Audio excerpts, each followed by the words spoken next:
ইতিহাসের ক্ষেত্রে আপনি যেহেতু আমরা সবাই মোটামুটি এটাই ভাবি যে ইতিহাসটা একটু বোরিং, যে ধারণাটা আমার অন্তত আস্তে আস্তে আপনার সঙ্গে কথা বলতে বলতে কাটছে, সেক্ষেত্রে আপনারা ইতিহাসটাকে ইন্টারেস্টিং করার জন্য কি কি মেথডস ইউজ করেন?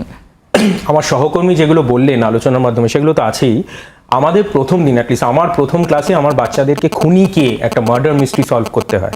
আমি বিভিন্ন তথ্য প্রমাণ সাজিয়ে দিই, তাতে এক ধরনের চিরুনি, স্ট্যাম্প, পোস্টকার্ড, কিছু ঐতিহাসিক প্রেক্ষাপট, এবং তারপর তাদেরকে খুনিকে বাতলে দিতে হয়।